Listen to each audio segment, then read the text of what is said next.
नमस्कार मित्रों। आज का यह वीडियो उन लोगों के लिए है जो सड़क पर गाड़ी चलाते समय लापरवाही करते हैं, और उन लोगों के लिए भी जो यह जानना चाहते हैं कि जब किसी व्यक्ति की अचानक सड़क दुर्घटना में मृत्यु हो जाती है तब उसके साथ वास्तव में क्या होता है। जब उसका शरीर सड़क पर बुरी तरह कुचल जाता है तब उसकी आत्मा का क्या हाल होता है। दोस्तों, इस वीडियो को अंत तक अवश्य सुनिए, क्योंकि आज मैं आपको गरुड़ पुराण के उन रहस्यमय वर्णनों तक ले जाने वाला हूं जहां मृत्यु के बाद आत्मा के साथ होने वाली घटनाओं का ऐसा सच बताया गया है जिसे सुनकर बड़े बड़े वीर लोगों के भी रोंगटे खड़े हो जाते हैं। यह कोई कल्पना नहीं है, यह वह कड़वी सच्चाई है जिससे अक्सर इंसान नजरें चुरा लेता है। तो आइए शुरू करते हैं उस आखिरी सफर का वर्णन। कल्पना कीजिए कि एक युवा लड़का अपनी नई मोटरसाइकिल पर बैठा हुआ है। हवा उसके कानों के पास से तेज आवाज करते हुए गुजर रही है। रफ्तार का नशा उसके सिर पर चढ़ चुका है। उसे लगता है जैसे पूरी दुनिया उसी के नियंत्रण में है। तभी सामने से एक भारी ट्रक या बस आ जाती है। बस एक पल की गलती, केवल एक सेकंड की लापरवाही, और अचानक जोरदार टक्कर होती है। एक तेज धमाका, टायरों की भयानक आवाज और फिर चारों ओर सन्नाटा। सड़क पर खून फैल जाता है। कुछ ही मिनटों में लोगों की भीड़ जमा हो जाती है। कई लोग अपने मोबाइल फोन निकालकर वीडियो बनाने लगते हैं। पुलिस और एम्बुलेंस भी पहुंच जाती है। लेकिन उसी भीड़ के बीच उस टूटे-फूटे शरीर के पास एक अदृश्य आकृति खड़ी होती है। वह आकृति उसी युवक की आत्मा होती है। गरुड़ पुराण के अनुसार जो व्यक्ति अचानक दुर्घटना में मरता है उसे तुरंत यह समझ नहीं आता कि उसकी मृत्यु हो चुकी है।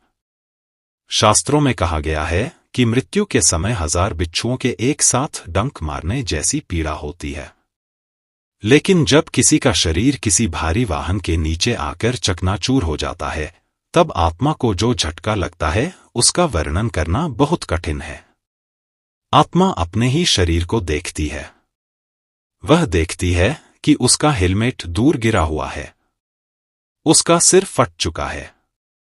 वह जोर जोर से चिल्लाती है, अरे मुझे उठाओ, मैं यहां हूं, मुझे घर जाना है, मेरी मां मेरा इंतजार कर रही होगी। लेकिन उसकी आवाज कोई नहीं सुन पाता। वह किसी पुलिस वाले को पकड़ने की कोशिश करती है, लेकिन उसका हाथ उसके शरीर के आर पार निकल जाता है। तभी उसे धीरे धीरे एहसास होने लगता है कि सब कुछ खत्म हो चुका है। जिस शरीर को वह इतना सजाता था, जिसकी इतनी देखभाल करता था, वह अब मिट्टी का ढेर बन चुका है। अब शुरू होता है असली रहस्य। गरुड़ पुराण बताता है कि दुर्घटना में मरने वाले व्यक्ति को अकाल मृत्यु प्राप्त होती है। ऐसी मृत्यु का न्याय सामान्य मृत्यु से बिल्कुल अलग होता है। सामान्य मृत्यु में यमदूत आकर आत्मा को अपने साथ ले जाते हैं, लेकिन दुर्घटना में मरने वाले की आयु अभी बाकी होती है। उसकी जीने की इच्छा अधूरी रह जाती है। इसी कारण उसकी आत्मा को तुरंत यमलोक में प्रवेश नहीं मिलता।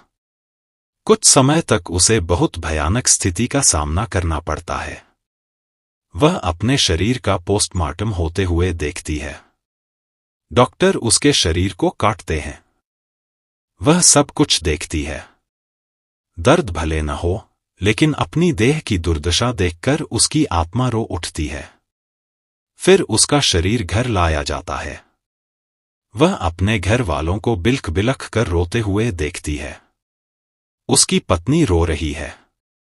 उसके माता पिता जमीन पर गिर गिर कर विलाप कर रहे हैं। आत्मा चाहती है कि वह उन्हें सांत्वना दे, उनके आंसू पोंछ दे, लेकिन वह कुछ नहीं कर पाती। वह केवल एक अदृश्य हवा बनकर रह जाती है।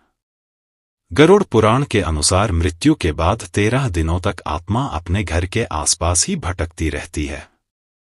वह छत पर, दरवाजों के पास और अपने कमरे में घूमती रहती है।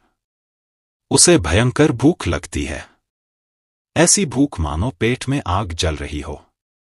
उसे प्यास भी लगती है, लेकिन वह पानी पी नहीं सकती। वह अपने ही घर में रखा भोजन देखती है, लेकिन उसे छू नहीं पाती। इसी कारण हिंदू धर्म में 13वीं और पिंडदान की परंपरा है। जो पिंडदान किया जाता है, उसी से आत्मा को एक सूक्ष्म शरीर मिलता है, जिससे वह अपनी यात्रा पूरी कर सके। अगर यह कर्मकांड न किए जाएं, तो आत्मा प्रेत बनकर लंबे समय तक भटकती रहती है। इसीलिए कहा जाता है कि जिन जगहों पर बार बार दुर्घटनाएं होती हैं, वहां कभी कभी अशांत आत्माओं का प्रभाव होता है। लेकिन असली यात्रा तो 13वें दिन के बाद शुरू होती है। जब घर वाले सभी संस्कार पूरे कर लेते हैं, तब यमराज के दूत आते हैं। ये दूत बहुत भयानक होते हैं। उनका रंग काला होता है, बाल खड़े हुए होते हैं और आंखें अंगारों की तरह लाल होती हैं। उनके हाथों में लोहे के फंदे होते हैं। वे आत्मा को अपराधी की तरह बांध लेते हैं। आत्मा उनसे विनती करती है, मुझे मेरे परिवार के पास रहने दो। लेकिन यमदूत उसे खींचकर ले जाते हैं। अब आत्मा को लाखों किलोमीटर लंबी यात्रा करनी होती है, और वह भी नंगे पैरों से। इस रास्ते में भयंकर गर्मी होती है। ऐसा लगता है जैसे कई सूर्य एक साथ जल रहे हों। जमीन कहीं कांटों से भरी होती है, कहीं तेज पत्थरों से। आत्मा पानी के लिए पुकारती है, लेकिन उसे खौलता हुआ द्रव मिलता है। इस यात्रा में कई भयानक स्थान आते हैं, जहां आत्मा को अपने कर्मों का परिणाम दिखाया जाता है। आखिरकार 1 साल की कठिन यात्रा के बाद आत्मा यमराज के दरबार में पहुंचती है। यमलोक का दरबार बहुत विशाल होता है। वहां सिंहासन पर धर्मराज यमराज विराजमान होते हैं और उनके पास चित्रगुप्त बैठते हैं, जिनके पास हर मनुष्य के कर्मों का पूरा लेखा जोखा होता है। चित्रगुप्त उस आत्मा के जीवन का पूरा विवरण पढ़ते हैं। अगर व्यक्ति ने लापरवाही से गाड़ी चलाई, शराब पीकर वाहन चलाया या दूसरों की जान खतरे में डाली, तो उसे कठोर दंड दिया जाता है। ऐसी आत्माओं को भयानक नरकों में भेजा जाता है। लेकिन अगर व्यक्ति निर्दोष था, नियमों का पालन करता था और किसी दूसरे की गलती से उसकी मृत्यु हुई, तो यमराज उस आत्मा पर दया करते हैं। ऐसी आत्माओं को स्वर्ग भेज दिया जाता है या फिर अच्छे परिवार में पुनर्जन्म मिलता है। दोस्तों, यमराज के दरबार में न कोई वकील होता है, न कोई बहाना चलता है। वहां केवल आपके कर्म ही आपके भाग्य का फैसला करते हैं। इसलिए अगली बार जब आप गाड़ी तेज चलाने लगें, तो एक पल के लिए रुककर सोचिए। आपका जीवन बहुत कीमती है। इसे एक छोटी सी लापरवाही में खत्म मत होने दीजिए।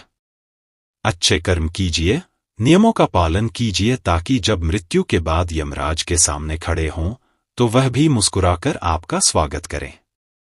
अगर आपको यह जानकारी महत्वपूर्ण लगी हो तो इस वीडियो को जरूर शेयर करें। हो सकता है इससे किसी की जान बच जाए। और कमेंट में ओम नमो भगवते वासुदेवाय जरूर लिखें। धन्यवाद। राम राम।